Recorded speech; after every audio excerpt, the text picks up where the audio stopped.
반갑습니다. 늘 드려지는 예배인데 이렇게 또 말씀을 준비해서 서는 것은 더 두렵고 떨리는 것 같습니다. 오늘 아침부터 제가 웃음을 잃었어요. 정말 저 좋은 인상 가지고 있는 사람인데 정말로 걱정스럽고 또 말씀을 잘 전하시는 우리 목사님 또 앞에 계시니까 얼마나 떨리겠어요. 지금 부들부들 떨리는데 안 그런 척 지금 굉장히 안 그런 척 하고 있습니다. 오늘 말씀을 준비하면서 사실은 늘 있는 자리가 아니기 때문에 어떤 말씀으로 또 준비해서 말씀을 나누는 게 좋을까 이런 고민들을 좀 많이 하게 됩니다. 두 번, 세 번 이렇게 연속해서 말씀을 전하다 보면 그래도 어느 정도 그 흐름이라는 것이 있는데 그렇지 않고 이렇게 어떤 특별한 상황에 이렇게 여러분들이 또 말씀을 전한다는 것은 어떤 면에서는 굉장히 부담이 되는 것 같습니다. 어떤 말씀을 가지고 여러분들과 나눌까 이런 고민들을 좀 하게 됐었는데요. 그래도 좀 익숙한 말씀으로 여러분들하고 같이 은혜를 나누면 좋겠다 해서 산상수훈 중에서 특별히 마태복음 5장의 말씀을 가지고 여러분들과 은혜를 나누려고 합니다. 원래 이제 산상수훈은 마태복음 5장에서 7장까지 기록되어져 있습니다. 그래서 산상수훈이라고도 얘기를 하기도 하고 산상보훈이라고도 얘기를 하기도 합니다. 예수님께서 이제 산에 오르시고 산에서 이제 말씀을 가르치셨기 때문에 아마 그렇게 이름이 붙여진 것 같습니다. 산상수훈을 좀 보시다 보면 우리가 모세의 율법과 좀 대조가 되는 부분들이 좀 있는데요.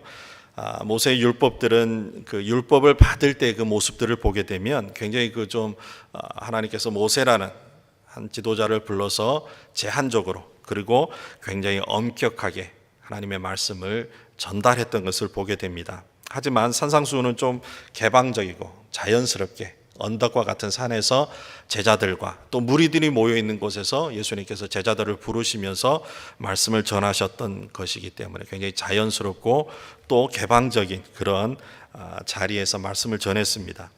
내용적인 모습에서 보더라도 사실은 모세 율법을 보시게 되면 아시겠지만은 굉장히 현세적이고 그리고 지상적인 그런 메시지들이 들어 있습니다.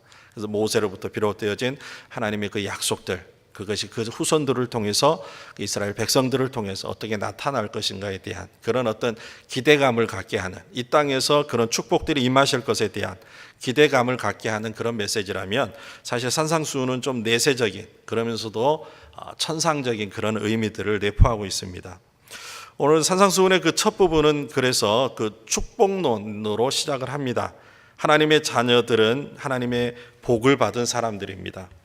인생의 복은 하나님으로부터 주어집니다. 하나님을 믿는 사람들은 이미 하나님으로부터 복을 받은 사람들이고 현재에도 복을 받았고 장차에도 복을 받을 사람들입니다.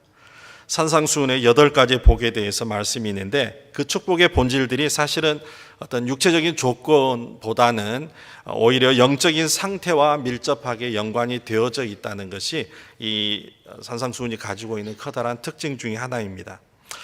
오늘 그 8가지의 복 중에서 특별히 6번째 복에 대해서 여러분들하고 나누기를 원합니다. 마음이 청결한 자가 복이 있고 그가 하나님을 볼 것이다. 그래서 첫 번째 주제어는 청결이라는 겁니다.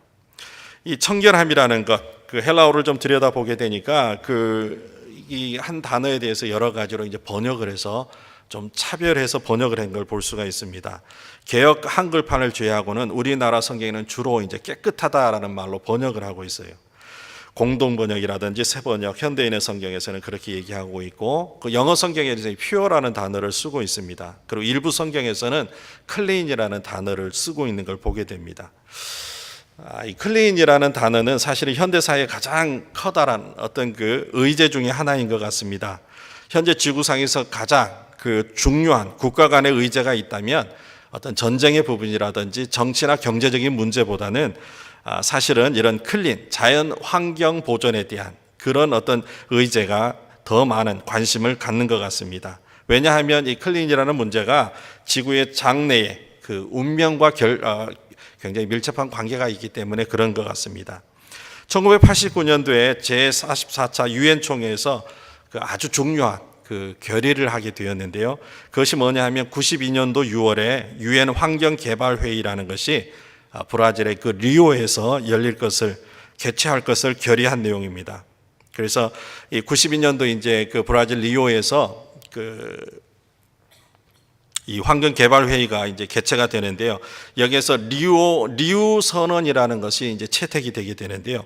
이 리우 선언의 그 핵심이 뭐냐면 환경적으로 건전하고 그리고 지속 가능한 개발을 구현하자, 이런 취지입니다. 환경적으로 건전하고 지속 가능한 개발을 구현하자. 이 말이 무슨 말이냐면 지속 가능한 개발이라는 말은 현재의 개발이 현 세대와 그리고 앞으로 닥칠 우리의 후손들에 해당하는 미래 세대가 그 필요에 따라서 공평하게 충족시켜야 된다라는 것입니다. 그래서 지구의 자원이라는 것을 그냥 아무런 대책 없이 무분별하게 개발해서 망가뜨리지 말고 지금 세대가 그 자원을 활용해서 유용하게 쓰는 것처럼 우리 앞으로 세대, 우리 세대 이후에 나타날 후손들에도 우리가 지금 그 자원을 개발해서 유익하게 그 필요를 충족하는 것처럼 그들에게도 그 자원이라는 것이 우리 세대에 고갈되지 않고 그때까지 계속 그 자원을 활용할 수 있도록 그 자원을 개발하는 것에 있어서도 뭔가 그 준비를 해야 된다, 그런 뜻으로 이 리오 선언은 그런 의미를 가지고 있습니다. 그래서 리오 회의에서 다양한 의제들이 채택이 되는데요. 지구 온난화 방지를 위해서 기후 변화 협약을 체결한다든지 아니면 생물 자원의 보존을 위해서 생물 다양성 협의라는 것을 가진다든지 아니면 산림의 보존과 지속 가능한 그 이용 가능한 그런 것에 대한 산림 원칙의 성명 등이 바로 그것입니다.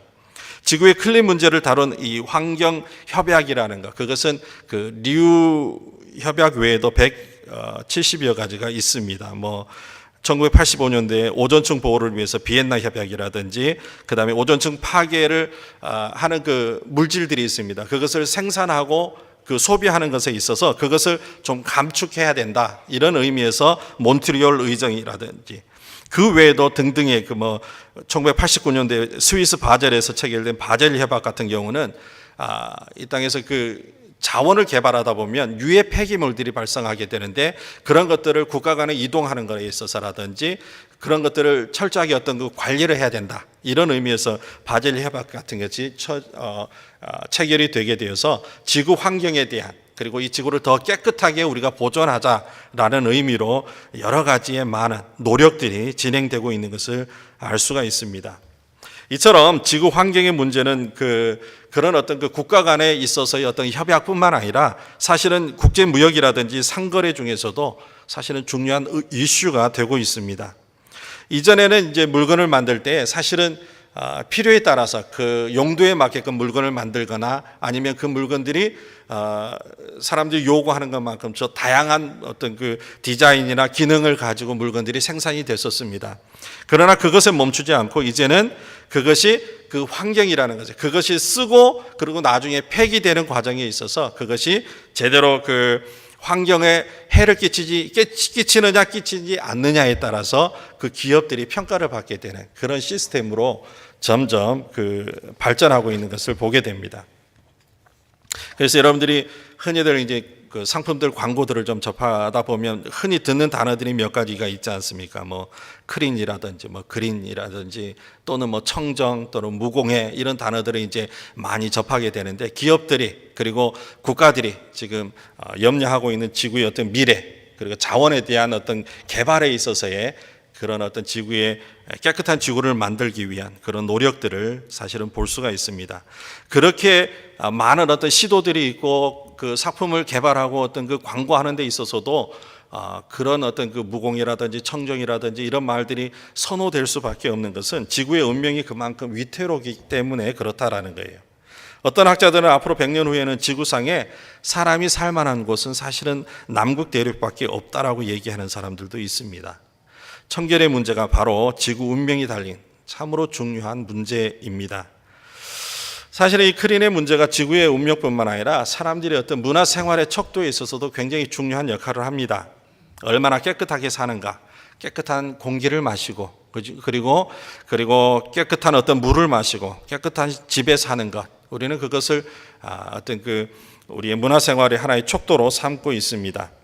그런데 사실은 자기 혼자만 깨끗하다고 해서 우리가 그런 어떤 좋은 아주 그 청정의 어떤 삶을 사는 건 좀 어렵습니다. 왜냐하면 주변의 환경이 따라주지 않으면 우리는 맑은 어떤 그 깨끗한 산소를 마신다든지 아니면 물을 마시는 것은 어렵다라는 거예요. 우리 주변에서 이제 벌어지는 일들을 좀 보게 되면 사실 우리가 즐겨 사용하는 문명의 도구들이 많이 있습니다. 근데 그런 것들이 어느 정도 시간이 되고 그것을 충분히 활용하고 난 이후에는 상당히 그것이 골칫거리가 되는 경우들이 있어요. 각종 세제 같은 경우가 그렇고 우리가 야외에서 아주 편리하게 쓰고 있는 일회용품이라든지 아니면 화려한 포장지들이라든지 플라스틱 제품이라든지 타이어라든지 윤활유 이런 것들은 사실은 우리 문화를 발전시키는 데 있어서 굉장히 큰 어떤 역할을 하지만 그것이 어느 기간 동안 사용하고 난 이후에 그것을 폐기하는 데 있어서는 굉장히 골칫거리인 걸 보게 됩니다. 환경이 망가진다는 얘기입니다. 문화생활을 빙자하여서 우리가 살고 있는 주변의 환경이 오염이 되고 있는 그런 현상들입니다. 그러나 오늘 우리가 정말로 깨끗해야 할 곳이 무엇인가? 사실은 이 얘기를 드리기 위해서 별로 그렇게 관심 없는 주제들을 여러분들에게 말씀을 드렸는데요. 그것은 바로 자연의 환경도 아니고 우리의 육체도 아닙니다. 그것은 정말로 우리가 신경 써서 우리가 중요하게 생각하면서 깨끗하게 해야 될 곳이 있다면 그것은 우리들의 마음입니다. 오늘 말씀의 두 번째 주제가 바로 마음입니다. 이 마음이라는 것은 육체적으로 심장을 이야기합니다. 심장은 육체의 중심이기도 하지만은 신체의 활력의 중심이기도 합니다. 그래서 신약 시대의 신약 성경에서 이 마음이라는 단어를 보게 되면 주로 인격의 중심이 되는 마음을 가리킵니다. 그리고 느낌이나 감정 또는 욕망을 표현하는 자리이기도 합니다. 그리고 때로는 이 마음이라는 것이 이해와 사고의 자리이기도 합니다. 때로는 마음은 우리로 하여금 회개케 하는 자리이기도 합니다. 의지와 결정의 자리이기도 합니다. 뿐만 아니라 하나님을 향한 종교적인 중심, 그것이 우리의 마음입니다. 신앙생활의 중심이 될 수도 있고 그리고 도덕적인 행위를 결정하는 데 있어서 우리의 마음은 굉장히 중요한 역할을 합니다. 한마디로 이 마음이라는 것, 이것은 우리의 인격의 모든 부분의 중심이 되는 거예요. 그렇기 때문에 이 마음을 깨끗하게 한다는 것, 이것은 우리에게 굉장히 중요한 문제입니다. 마음의 청결한다는 것은 어떤 상태를 말하는 걸까? 아마 그것은 우리가 영어 번역을 좀 보게 되면 쉽게 이해할 수가 있는데요. 이 청결이라는 단어를 아까 말씀드린 것처럼 clean이라는 단어도 썼지만 pure라는 단어도 쓰고 있는 것을 보게 됩니다. 이 말은 순수하다는 뜻도 있고 그 영영사전을 보게 되면 다른 어떤 물질도 섞여지지 않는 것, 그런 의미로서 이 청결하다는 단어를 쓰고 있습니다. 구약 성경에 보면 이런 말씀이 있습니다. 레위기 19장 19절에 보니까 너희는 내 규례를 지킬지라다. 내 육축을 다른 종류와 교합시키지 말며 내 밭에 두 종류를 섞어 뿌리지 말며 두 재료로 직조한 옷을 입지 말지며. 그리고 신명기 22장에도 이런 말씀이 있습니다. 내 포도주에 두 종류를 섞어 뿌리지 말라. 그리하면 내가 뿌린 씨의 열매와 포도원의 소산이 빼앗김이 될까 하노라. 너는 소와 나귀를 결의하여 갈지 말며 양털과 배실로 섞어 짠 것을 입지 말 것이다. 이렇게 말지니라 이렇게 말씀하고 있습니다. 하나님께서는 순수함을 좋아하십니다. 불순한 것을 싫어한다는 말씀입니다. 청결이라는 말의 그 헬라어는 바로 혈통이나 물이나 금이라는 것을 순수하다라고 표현할 때, 표시할 때 사용하는 말이었습니다. 이런 의미에서 보게 된다면 이 마음의 청결이라는 것, 그것은 그 마음 가운데 이물질이 섞여서는 안 된다라는 말씀입니다. 그러면 마음을 더럽히는 이물질이 구체적으로 뭘까? 그것은 죄악된 성향을 이야기합니다. 야고보 사도는 기도할 때에 마음의 의심을 제거할 것을 말씀합니다. 의심은 믿음을 해치는 영혼의 불순물입니다. 하나님을 믿으면서 한편으로는 다른 것을 의지하거나 하나님을 믿으면서 그 믿음에 대해서 주저함이 있거나 하나님을 믿으면서 그 마음 가운데 다른 것을 염두한다면 그것은 하나님 앞에 순수한 것이 될 수가 없습니다. 그런 마음은 바다 물결같이 흔들리며 안정되지 못한 마음이며 그런 마음으로 우리가 하나님 앞에 기도한들 그것은 결코 하나님 앞에 응답받을 수 없을 것입니다. 사도 요한은 우리 마음을 더럽히는 원인에 대해서 세 가지로 말씀하고 있습니다. 요한일서 2장 15절과 16절에 이 세상이나 세상에 있는 것들을 사랑하지 말라. 이는 세상에 있는 모든 것이 육신의 정욕과 안목의 정욕과 이생의 자랑이니 다 아버지께로 쫓아온 것이 아니요 세상으로 쫓아온 것이다 라고 말씀합니다. 육신의 정욕, 육신의 욕망, 육신의 쾌락을 추구하는 마음이 우리의 마음에 영혼을 더럽히고 흐트러뜨릴 수 있는 불순물이라는 말씀입니다. 뿐만 아니라 안목의 자랑이라는 것은 눈의 욕심을 이야기합니다. 눈의 쾌락을 쫓는 것을 이야기합니다. 이 세상의 현란한 것들에 우리의 눈이 집중하게 되고 우리의 눈이 거기에 현혹되다 보면 우리의 영혼이 흐트러질 수밖에 없고 눈에 보이는 것에 치중할 수밖에 없고 그러다 보면 우리의 영혼을 가꾸는 일에 있어서 경건에 힘쓰는 일에 있어서 방해될 수밖에 없습니다. 뿐만 아니라 이생의 자랑입니다. 이생의 자랑이란 삶에 대한 자랑이 있습니다. 살림살이의 자랑거리, 재산을 가지고 자랑하는 것, 때로는 소유나 행적을 따르는 교만함이 이런 이생의 자랑에 해당이 됩니다. 인생은 길어야 100년인데 누구든지 이 세상을 떠나야 합니다. 그런데도 이 짧은 세상에서 우리는 그것을 부여잡고 그것을 내세우고 자랑거리로 살면서 우리의 인생을 허비한다면 우리는 하나님 앞에 너무나도 부끄러운 인생을 마감할 수밖에 없습니다. 육신의 정욕이, 안목의 정욕이, 이생의 자랑이 우리의 영혼을 하나님 앞에서 순결하게 드릴 수 없게 만드는 불순물이라는 사실을 기억하시기를 바랍니다. 그러므로 이런 것들에 우리의 마음을 빼앗기지 말고 우리의 마음을 지켜서 깨끗한 마음으로 주님을 대할 수 있는 저와 여러분이 되었으면 좋겠습니다. 어떻게 우리의 마음을 깨끗하게 할 수 있을까? 주님은 이런 말씀을 하셨습니다. 이미 목욕한 자는 발밖에 씻을 필요가 없느니라. 온몸이 깨끗하니라. 너희가 깨끗하나 다는 아니다 라고 요한복음 13장 10절에서 말씀하고 있습니다. 목욕한 사람이라는 것은 이미 예수 그리스도를 나의 구주, 나의 하나님으로 영접한 사람입니다. 그리스도를 믿는 신자들을 이야기합니다. 그러므로 아직도 예수님을 믿지 않는 사람이 있다면 예수 그리스도를 믿고 영접하시기를 바랍니다. 그러면 현재와 과거와 미래의 모든 죄를 용서받으며 하나님의 자녀가 되며 천국의 시민이 되며 하나님의 나라의 백성으로서 하나님의 보호와 인도를 받을 수 있습니다. 이미 주님을 믿고 영접한 사람이라면 매일 그 발을 씻으시기를 바랍니다. 매일 짓는 죄에 대해서 예민하게 우리는 반응해야 되고 그 죄가 하나님 앞에 더 이상 가져오지 아니하고 그것을 그때마다 해결하는 그런 마음의 결단이 있어야 합니다. 우리 그리스도인들은 마음의 청결을 위해서 두 가지를 결단하는 게 필요합니다. 첫 번째는 뭐냐 하면 죄악의 환경에서 자신을 격리시키는 일입니다. 너희는 믿지 않는 자와 멍에를 같이 하지 말라. 의와 불법이 어찌 함께하며 빛과 어둠이 어찌 사귀며 그리스도와 별리알이 어찌 조화되며 믿는 자와 믿지 않는 자가 어찌 상관하며 하나님의 성전과 우상이 어찌 일체가 되리요. 너희는 살아계신 하나님의 성전이라. 너희는 저희 중에서 나와서 따로 있고 부정한 것을 만지지 말라. 죄의 현장에서 자기 자신을 돌이키시기를 바랍니다. 그것이 우리의 마음이 죄악으로 인해서 더럽혀지는 것을 방지할 수 있는 최선의 예방책입니다. 그렇다고 세상 밖으로 나가서 세상을 나몰라 하라 하는 것도 주님이 우리에게 말씀하시고 싶어 하는 내용은 아닙니다. 어쩔 수 없이 죄악된 세상에서 우리가 살아가고 있지만 최소한의 범죄의 현장에서 머물지 말라는 말씀입니다. 괜히 자신의 믿음을 시험하는 사람들이 있습니다. 내 신앙이 얼마나 유혹이라는 것에 대해서 잘 견디는지 시험해 보고 싶은 사람들이 있는 것 같습니다. 내가 얼마나 죄에 강한지 한번 시험해 보자.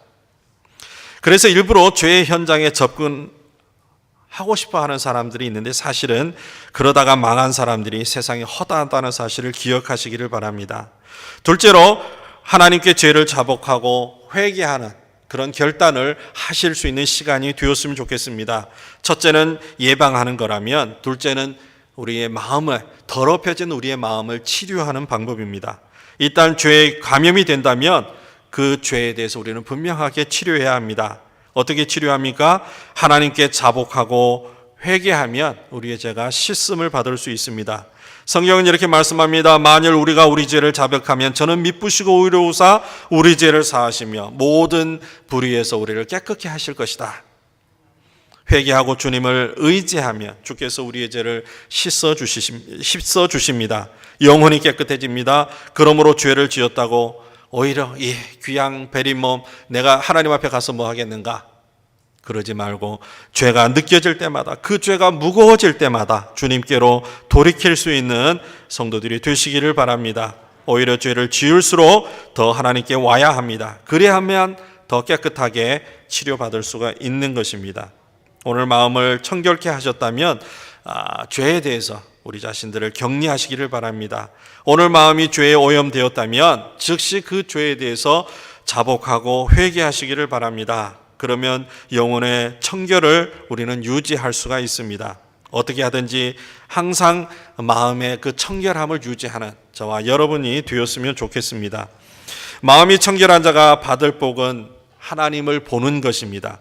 마음이 깨끗하면 하나님이 보인다는 말씀입니다. 하나님을 본다는 것, 사실은 하나님은 어떤 형상을 가지신 분이 아니라 영적인 존재이기 때문에 우리가 흔히 사람과 사람을 대하여 보는 것처럼 하나님을 보는 것은 아닙니다. 그러면 하나님을 본다는 것은 무슨 뜻입니까? 하나님께서 섭리하시는 그 영적인 세계를 우리가 들여다볼 수 있다는 말씀입니다. 하나님이 이 세상을 만드시고 그리고 주관하시고 이끌어 가시는 그 하나님의 계획과 하나님의 뜻을 통해서 이 세상을 이끌어 가시고 우리 한 사람 한 사람을 하나님의 뜻 가운데로 이끌어 가시는데 우리는 그것이 죄로 우리의 눈이 가려져 있을 때에는 우리가 그것을 볼 수 없었지만 우리의 마음이 깨끗해지고 우리의 마음이 청결해졌을 때 우리는 그제서 하나님의 섭리를 깨달을 수 있고 그 하나님께서 섭리하시는 영적인 세계를 볼 수 있다는 말입니다. 사단이 어떻게 사람을 타락시키는지, 그전에는 죄에 묻혀 있을 때에는 물인지 불인지, 죄인지 선인지 악인지를 구별할 수 없었지만 이제 믿음 가운데 살아가며 그 마음의 청결함을 이루어가는 믿음의 여정 가운데 있을 때에는 우리는 사단의 존재에 대해서, 그리고 사단이 어떻게 우는 사자와 같이 믿음의 사람들을 거꾸로 때리는지 우리는 그것을 볼 수 있다는 것입니다. 내 영혼이 어떻게 죄에 오염이 되었는지, 영적인 세계에서 일어나는 일들을 통해서 우리는 하나님의 섭리를 볼 수가 있습니다. 하나님께서 어떻게 내 인생을 간섭하시는지 우리의 마음이 청결할 때 우리는 그것을 깨달을 수가 있습니다. 하나님을 보는 것이 왜 우리에게 복이 될까? 세 가지의 의미가 있는데요. 첫 번째로는 영적인 삶을 살게 하기 때문에 사실은 하나님을 보는 것이 우리에게는 복이 됩니다. 영성을 유지할 수 있고 영적인 삶을 계속적으로 유지할 수 있기 때문에 하나님을 본다는 것, 그것은 우리에게는 커다란 복이 되는 것입니다. 영적인 삶이라는 것은 무엇을 얘기합니까? 하나님과 치밀하고 끊임없는 교제의 삶을 이야기합니다. 따라서 바르게 사는 삶입니다. 하나님을 보는 자는 당연히 하나님과 교제하는 삶을 살게 됩니다. 또는 경배의 삶을 살게 됩니다. 기도의 삶을 살게 됩니다. 하나님을 날마다 묵상할 수밖에 없습니다. 말씀이 금하는 것에 대해서는 철저하게 멈추고 말씀이 명하는 것에 대해서는 조금도 주저함이 없이 실천하는 것. 혹시라도 말씀이 어긋나는 행동을 하게 된다면 즉시로 회개하고 자복하여 주님께로 돌이키는 것. 하나님의 면전에 계시는데 잘못된 삶을 살 수가 있겠습니까? 우리가 하나님을 본다는 것, 우리의 마음이 청결하여 하나님을 볼 수 있다는 것, 그것은 이런 영적인 삶에 있어서 풍성함을, 부요함을 우리가 누리며 살 수 있는 것입니다. 두 번째로는 안정되고 대담한 삶을 살게 됩니다. 하나님이 보이지 않을 때 우리의 인생이라는 것은 굉장히 불안할 수밖에 없습니다. 당장에 내일 무슨 일이 벌어질지, 내가 저 사람을 만나서 어떤 일들이 나에게 일어날지, 사실은 그런 하루하루의 삶에 대해서 어느 누구도 자기의 삶에 대해서 장담할 수 없습니다. 그러다 보니까 사람을 만나는 것도 두렵고 어떤 일들을 시작하는 것에 있어서도 불안하고 어떤 것을 계획하는 데 있어서도 이것이 정말로 제대로 세운 계획인지 어느 누구도 확신할 수 없는 그런 불안함이 우리의 마음에 있다는 거예요. 그것은 하나님을 보지 못하기 때문에 그렇습니다. 마음이 청결하여 하나님을 본 자는 안정되고 그리고 담대한 삶을 살아가게 됩니다. 엘리사의 사환은 하나님의 임재를 알지 못했습니다. 그래서 아람 군대가 쳐들어와서 그들을 둘러싸고 있을 때에 그는 크게 두려워서 떨었습니다. 그러나 엘리사는 천군 천사들이 자신을 둘러싸고 또는 지키고 있다는 사실을 그는 분명하게 볼 수 있었습니다. 엘리사가 그런 어떤 천군 천사를 통해서 그는 위험한 위기 상황에서도 평안함을 가질 수 있었고 담대함을 가질 수 있었습니다. 성경은 말씀합니다. 두려워하지 말라. 우리와 함께하는 자가 저와 함께하는 자보다 많다. 영의 눈이 열리지 못했던 사울 왕은 너무나도 답답했습니다. 때로는 귀신에 시달리고 불면증 때문에 고생했습니다. 할 수 없이 변장하고 신접한 여인을 찾아가서 자기에게 무슨 일들이 벌어질 건지에 대해서 묻고 싶었던 것입니다. 사도 바울이 로마로 갈 때에 풍랑을 만났습니다. 275명이 다 두려워 떨었지만 오직 한 사람 바울만큼은 그 위기 상황에서도 그는 담대할 수 있었습니다. 왜냐하면 주님이 함께 하심을 그는 알았기 때문에 그렇습니다. 내가 너희를 권하노니 이제는 안심하라. 너희 중 생명에는 아무 손상이 없겠고 오직 배뿐이니라. 나의 속한 바 곧 나의 섬기는 하나님의 사자가 어젯밤에 내 곁에 서서 말하되 바울아 두려워 말라. 내가 가이사 앞에 서야 하겠고 또 하나님께서 너와 함께 행선하는 자를 다 내게 주셨다 하였으니 그러므로 여러분이여 안심하라. 나는 내게 말씀하신 그대로 되리라고 하나님을 믿노라. 우리의 마음이 정결해지면 우리는 하나님이 하시는 일을 보게 되고 깨닫게 되고 그 일로 인해서 우리는 더 이상 두려움과 염려를 갖지 않으셔도 된다는 사실입니다. 뿐만 아니라 우리가 하나님을 볼 때에는 어떤 복이 있습니까? 인생의 바른 좌표를 찾게 됩니다. 인생이 어디쯤에 가고 있는지 우리의 인생의 내비게이션, 그것이 하나님이시랍니다. 성경을 통해서 우리에게 알려주시고 기도를 통해서 깨닫게 해주시고 하나님께서는 우리의 인생의 좌표를 알려주시고 있습니다. 여러분들 흔히 낯선 길을 가다 보면 참 당황스럽지 않습니까? 내비게이션을 켜야 되고 그것을 통해서 따라가다 보면 여러분들이 원하는 목적지에 도착하는 것처럼 하나님께서도 우리의 인생을 그렇게 이끌어 가시는 분이십니다. 사도 바울은 회개하기 전에 영의 눈이 닫혀 있었습니다. 하나님을 보지 못했습니다. 그래서 그는 하나님 앞에 큰 죄악을 저질렀습니다. 하나님을 위한다고 예수 믿는 사람들을 잡아가지고 죽이는 일에 그는 앞장섰습니다.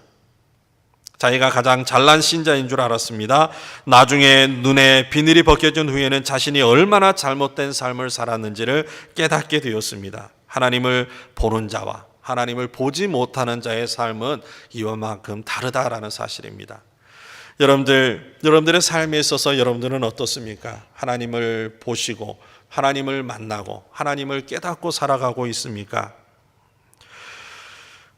오늘부터 시작하시기를 바랍니다. 먼저 여러분들의 마음을 깨끗게 하는 일에 있어서 힘쓰시기를 바랍니다. 뿐만 아니라 여러분들의 마음을 깨끗게 함으로 하나님을 볼 수 있는 저와 여러분이 되었으면 좋겠습니다.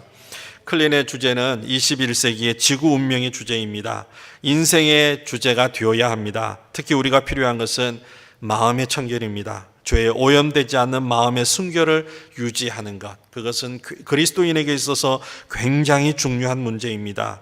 요한계시록에 보게 되면 인류의 종말이라는 것이 자연의 파괴 때문에 오지 않습니다. 오직 인간의 더럽혀지는 그 마음 때문에 이 세상에 끝이 올 것을 성경은 말씀하고 있습니다. 오늘 하루 이 주일을 보내면서 하나님 앞에 우리의 자신들을 되돌아보며 푸스토, 네가 어디에 있느냐?